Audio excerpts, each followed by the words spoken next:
Hello guys, I just wanted to make a video talking about things that I'd love to do moving forward into spring. And this is going to be a variety of things, so I've kind of divided it into categories, which are going to be habits, style, wish list, reading, and activities. So I was thinking of making a winter favorites video, but I think instead I wanted to focus on setting goals and intentions for moving forward into spring, which is such a beautiful season, and I think it's a perfect time to invite change. More so than the new year, I always feel really uninspired by the time the new year is coming around, but as spring hits it really makes me feel like very excited for the future generally. So yeah, I wanted to make a spring themed intentions video. The first habit that I'd love to incorporate more into my life in spring is like slow, long and quiet mornings. And honestly, it doesn't really matter what time you wake up. It's just the idea of not having to rush in the morning and having like lots of time for yourself, not necessarily doing anything productive, but just not feeling rushed and under pressure in the morning. Having a quiet morning has become really important to me recently, and something that I'd love to continue in spring. In particular, not scrolling on my phone in the morning, but more widely than that, I'm trying not to listen to music as well. I find that in the mornings when I just put on music as soon as I wake up, it serves more as a distraction from the day and a kind of like background noise rather than actually focusing on the music. So I think my mornings have actually become a lot better when I've kind of eradicated music from my morning routine. There's something so beautiful and kind of full about the silence in the morning. I also live in a somewhat rural area, so whenever I open the windows in the morning I can hear the birds, and it's just really nice to feel like alone but not lonely. The second habit that I'd like to bring into spring is intentional eating. By that I mean being a lot more intentional with the composition of what I cook, especially including more seasonal flavours and trying to blend everything together more harmoniously. Recently I came across a Substack account, I believe it's called The Good Table, where the writer releases a post every season which details like a few recipes featuring like seasonal food and seasonal flavours and things like that. And I just think it really inspired me to think more about the flavours that I'm using and the ingredients and how they reflect the season. By being more intentional, I also mean like thinking about what I've had that day, spacing my meals out more appropriately, and just everything like that. The next habit that I wanted to talk about was decluttering. Over the last autumn and winter, I've become such a hoarder, like more of a hoarder than I have ever previously been. It is insane. I completely stopped selling things on Vinted, and I've also introduced a lot of new things into my life. So yeah, I definitely have been feeling overwhelmed a little bit by the amount of new clothes I have and the amount of clothes that I got last year and still haven't worn and things like that. So I will be starting this spring with a big declutter. I'll be selling a few things that I think can be sold, but the rest of it will probably be going to the charity shops for someone else to find. Generally, I'd like to continue the habit of decluttering by doing like periodical declutters as well throughout spring, and not just clothes, also books, things like skincare and makeup that have expired, just generally like releasing things from my life. The next category is style, and by that I mean kind of anything that manifests outwardly, not just clothes, although I will be starting with talking about clothes, and that is layering, which I have kind of forgotten since autumn, but obviously I'm going to be bringing it back this spring. Transitional seasons are always the best for layering. I'd love to start layering more mismatched colours, if that makes sense. Still kind of in the same palette, but like not exactly the same colour, because when I was like layering clothes last autumn, that I try and be kind of a lot more strict about the colours that I'm using, but this spring I obviously want everything to look harmonious, but I'm going to be a lot less intentional with colours as long as they are in the same palette, because I think it gives just this like amazing mismatched look, which is perfect for spring. Also regarding colours, I'd really like to bring more yellow into my wardrobe, and also keep wearing blues and pinks and things, have a really nice cohesive wardrobe. The next thing to do with style is makeup. For my makeup this spring, I really want to focus on very light, subtle and natural makeup, but with a very kind of dramatic and eye-catching eye, if that makes sense. So almost nothing on my base, maybe a little bit of blush, but honestly I've been overdoing blush recently and I'd like to try and stop that. Mainly makeup that focuses on the eye, so like chunky glitter and a wing and heavy mascara. I love clumpy mascara for spring, it's like my guilty pleasure. And even on the lips, like nothing too much, just something that's kind of close to the natural colour of my lips.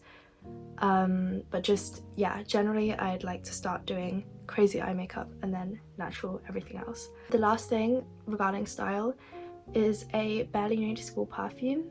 I think that there's an art to finding a perfume which is still there, but just, for example, like not really being able to smell it when you're in proximity to someone, but smelling it, for example, when they walk past you, but it's still something kind of like mesmerizing and unique. I think it's so like classy to have a perfume that's barely there. I think in the winter everyone becomes obsessed with like heavy spicy perfumes which have a lot of projection and last a really long time, but I think spring is a time for skin scents and light, natural, clean scents. The next thing I'm going to talk about is things on my wish list this spring going forward. The first thing is Fry Campus boots. I love these boots. I've loved them for years and this is the spring where I'm finally going to get my hands on them, I think.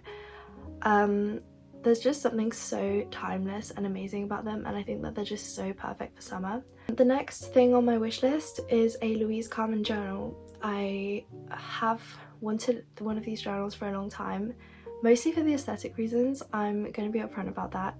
I think that they just are so beautiful, especially the way they age over time, and I think that all of the charms that they have are so pretty and unique, even though I'd probably get my own as well.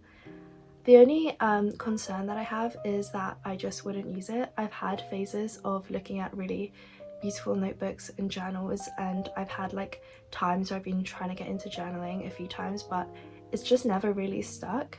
So I think I'm gonna just get a random moleskin notebook and experiment with journaling with that.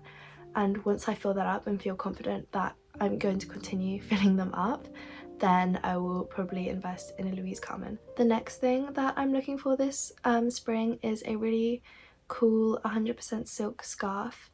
I'd love to find a really nicely patterned silk scarf to layer with this spring and also to wear during the summertime. I love the feeling of silk. I have one silk scarf and I think it's just perfect to wear out during the summer with a dress for dinner or something. And the last thing on my wish list this spring is a complete set of white linen sheets for my bed.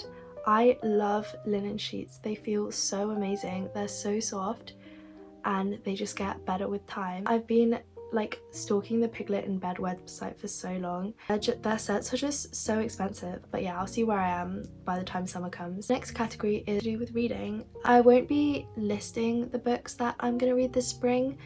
I don't really make TBRs, I just kind of like read whatever I'm feeling like in the moment. But going forward, I feel that I'm going to be trying to read political philosophy a lot more systematically. I've always been interested in political philosophy and the way that ideologies affect our lives in the day-to-day and how they affect like global politics and things like that. So political theory has always been really interesting to me, but I've always kind of read it in really niche topics, so I kind of am knowledgeable about like specific areas, but I'm not really confident talking about political philosophy as a whole. I'm gonna try my best to read political philosophy systematically, probably starting with Plato and then working my way up. The next thing I want to do regarding my reading is start reading a lot more modern novels, because I'm honestly someone who every time I've picked up a book which was written recently has really disliked it. I think I'm choosing the wrong books. I think I'm choosing books which are maybe too trendy. I don't want to sound like really pretentious, it's just that maybe I'm used to an older like style of writing. But I know that there's definitely some really interesting and amazing authors around right now, and I'd really like to start like getting into it. I think it's really important to like engage with the art of your time, and I think that books are a great place to start with me doing that. So if anyone has any amazing like modern writers or novels that they'd like to recommend, that would be really helpful. It don't have to be specifically from this year, but maybe like from the 2000s onwards around. I would really appreciate that. Last category that I want to talk about is activities. The first thing that I'd kind of really like to get into is baking interesting cakes. There's an account that I've been following on TikTok for years, and they make the most amazing, like unique, interesting cakes with incredible flavor combinations, and I'd really like to start getting into that myself, like experimenting with flavors and textures in cakes. I love cakes. I am such a cake girl, but the only cakes that I've been making are just plain vanilla cakes with like regular frosting, which is so boring. The next thing that I'd like to get into is wheel pottery, which is kind of random, but there's like a place near me which does wheel pottery classes. I really love to get into that, and I feel like I'm someone who's always looking for something creative to do, so I think that I would love to try that this spring, maybe take 1 or 2 classes with my boyfriend. Last activity that I'd like to bring forward into spring is walking over driving. Recently, since I passed my test in January, I've just been driving everywhere, like especially even short distances. Probably most of my drives are short distances. To be fair, where I live is quite far removed from most places. Like to the village near my house, it's say a 5-minute drive, but a 20 to 30-minute walk. So obviously it makes a lot more sense for me to drive. But the walk is really nice and peaceful, and I do kind of miss the time of my life where I was just walking everywhere. Like I used to walk 40 minutes total each way to and from school, plus like a train ride. So yeah, I mean, it definitely wasn't the best when it was like chucking it down with rain, but I think that the time to yourself and like appreciating things and just like being in the moment is so like underrated. And that's pretty much everything. I hope everyone has a great spring, and like I said before, I think it's just such a great time of year to set intentions. I hope everyone's having a great week, and I'll see you guys in the next video.